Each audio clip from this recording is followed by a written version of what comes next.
Oke Kang, Jeruk. yuk kalau melakukan naron mau kecemplung, cemplung Blumbang ya. Aduh. Pinggir. Jeruk banget sedulur. Monggo sing arep bantu. Awas kepatil Nggo kating, sedulur-sedulur kita seneng pedawung. patil kating ya.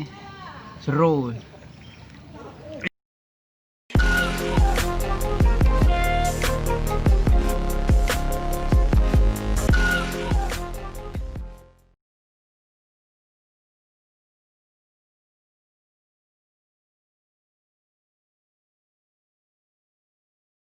Assalamualaikum warahmatullahi wabarakatuh. Bersama saya Bambang Sadono di channel Inspirasi Jawa Tengah.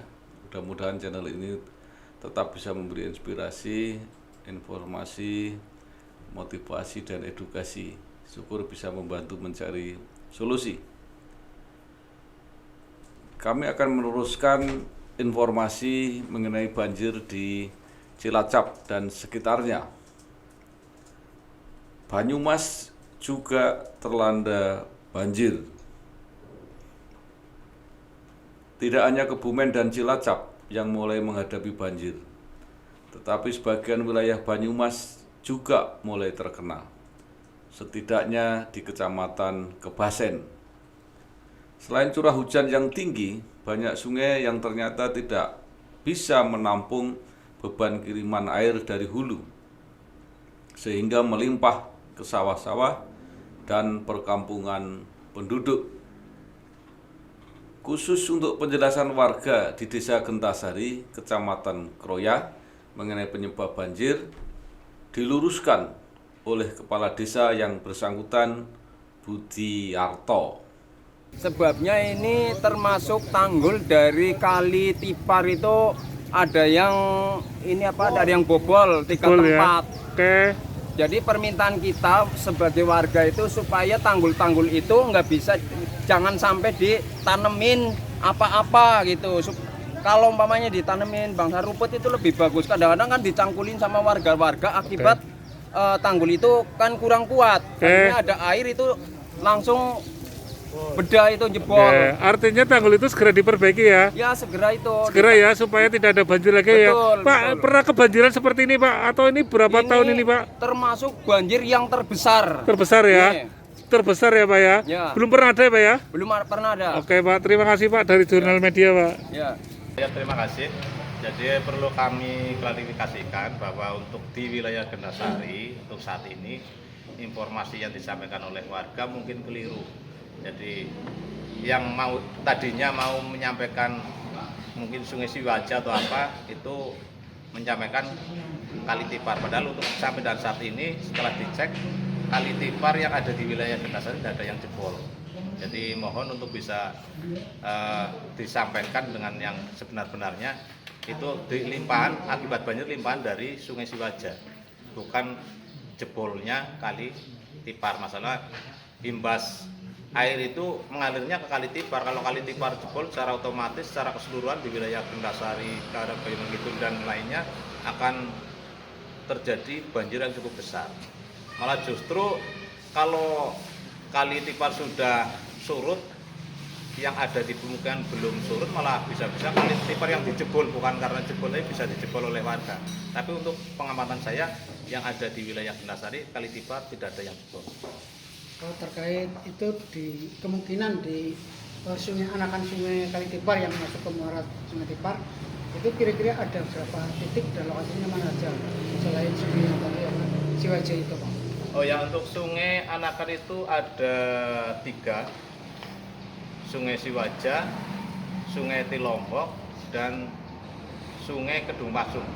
Terus anakan yang satu Kali Putih, itu alirannya kecil. Jadi yang besar itu ada 3 anakan sungai. Terus untuk mohon informasi juga untuk ketinggian debit air di lokasi pemukiman antara berapa yang terendah dan yang terparah berapa untuk lokasinya masing-masing. Untuk kemarin yang masuk ke pemukiman warga, masuk ke rumah itu sampai 60 sampai 80 cm.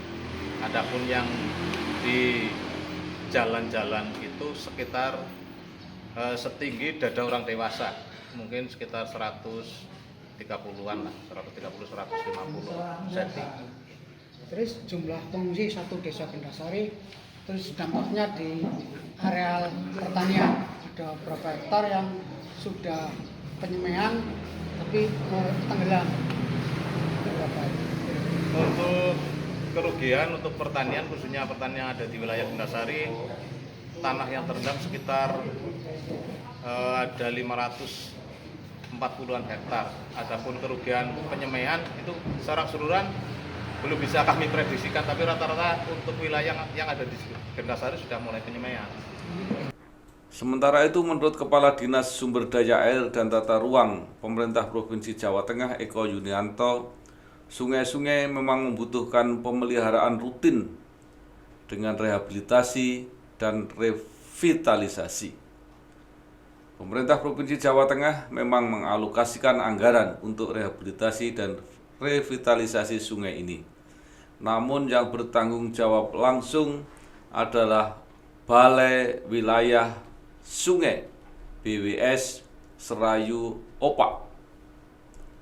Selain itu, upaya pemeliharaan hanya akan maksimal jika disertai dengan partisipasi masyarakat dalam peduli lingkungan, termasuk tidak membuang sampah dan sebagainya.